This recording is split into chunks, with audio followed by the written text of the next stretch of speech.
Continuing over on the next page, Mr. Riconosciuto was not deemed to be a credible source of information concerning the terrorist attacks of September 11, 2001. Also, in conclusion, excuse me, in view of the FBI's documented efforts to accommodate Mr. Riconosciuto and complete lack of credibility information he has provided, in addition to the numerous FBI sources that have been spent investigating Riconosciuto's allegations, no additional contacts will be made with him. In the event Mr. Riconosciuto has information he would like to provide to the FBI, he may do so by sending it to the nearest FBI field office. I hope this information is helpful in responding to your constituent. I am returning your enclosures as requested. Now, Michael Riconosciuto, let me get this straight. He furnished information about forthcoming terrorist activity. He said he furnished the names of the person in the United States who was behind this movement. He said he had other information, by the way, but he did not want to provide this additional details until he was granted immunity. And the FBI never bothered to come back and talk to him about the additional information he had. They never attempted to give him any immunity. They never wrote to anybody in the authority in an effort to obtain immunity for Michael and then follow up with this information. Michael gave them this information in March 20th. The incident occurred on September the 11th, and he has no credibility. Unbelievable. I have in front of me a article dated June 27, Boston Globe, Boston, Massachusetts. And in this article, Mr. Mefford testifies before Congress. And here's what he says. The FBI is conducting investigations into Al-Qaeda and affiliated terrorist groups in 40 states, placing urgency on finding any sleeper cells that could mount any large-scale attacks, a senior official said yesterday. Larry Mefford, Assistant Director of the FBI's Counterintelligence Division, said after appearing before the Senate Judiciary Committee panel on terrorism that the investigations range from the people identified as Al-Qaeda operatives to uncorroborated tips from citizens. He goes on and stated before Congress, the network remains the most serious threat to U.S. interests both at home and overseas. Mefford told the panel that network includes groups committed to the international jihad movement, and it has demonstrated the ability to survive attacks. In the United States, the FBI worries most about it has not definitely located members of Al-Qaeda cells who might be able to pull off an attack like the 19 hijackers who flew planes into buildings on September the 11th, 2001. I want to also mention that Michael told the FBI, Mr. Kutry, in March of 2001, that his source in New Jersey had information about sleepers around the country, and Michael had the information about the identity of 30 skyjackers who were going to be involved in this attack. There were to have been 6 skyjackings, not 4. The other 2 planes did not take off, apparently because FAA grounded the airplanes after the first 4 were in flight. And Michael said he had the knowledge about not only their true identity, but also the false identification that they were using. As a result of my attempts to arouse Congress, the Senate, and to pass out several hundred of this report, copies of this report to various official agencies, I received a couple of responses. One senator from Nevada, Senator Harry Reid, said, thank you very much. By the way, check my website. You'll see what I stand for. Mother, apple pie, Chevrolet, and hot dogs. I had another letter from a congressman who referred the matter to Senator Boxer. Boxer had already received a copy of my report, as did Senator Feinstein. And then I had a letter from the U.S. Attorney Central District of California, who said that it's not within his jurisdiction.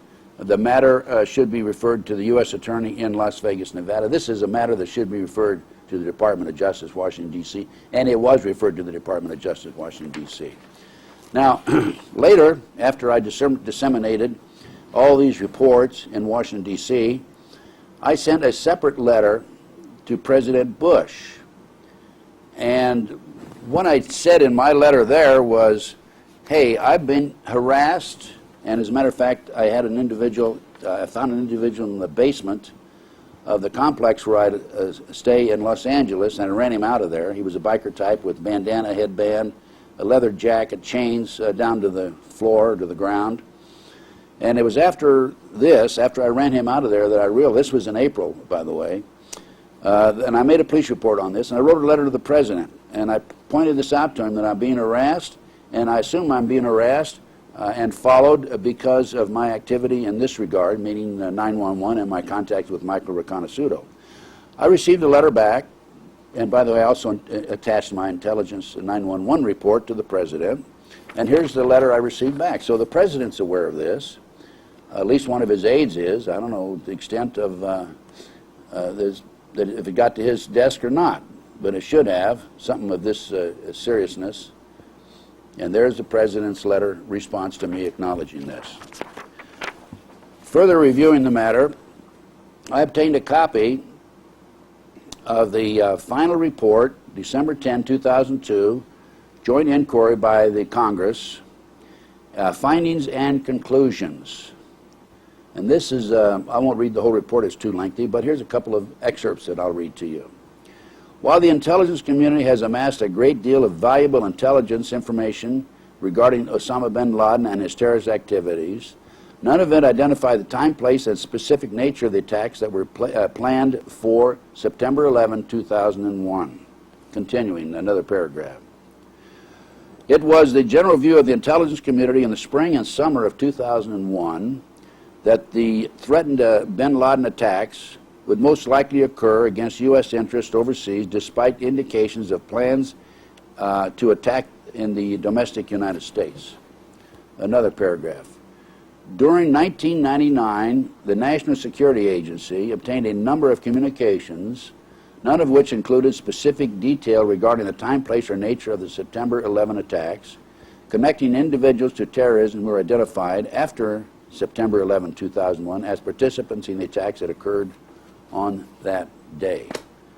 So, did anybody bother to check and interview Michael Riconosciuto? No. They did interview him. They did nothing with the information.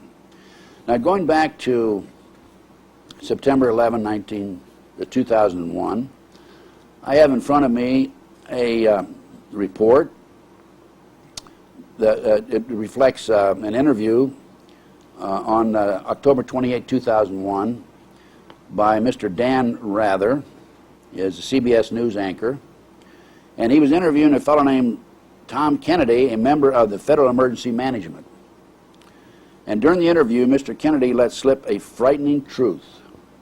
FEMA sent the urban search and rescue teams to New York City on, hey, wait a minute, Monday night.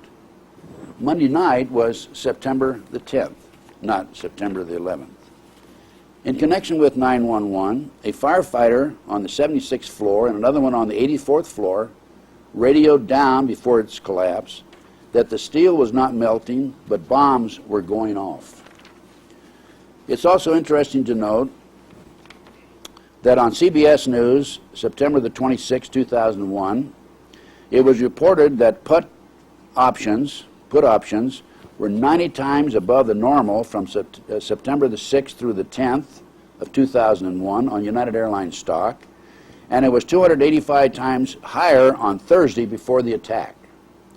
On American Airlines stock, on September the 10th, the day before 2001, American Airlines put options were 60 times above the normal. It's also interesting to note that Le Figaro, a French newspaper, reported that the CIA met with bin Laden in July of 2001, just a month before the attacks, and the conferences took place from July 4th until July 14th.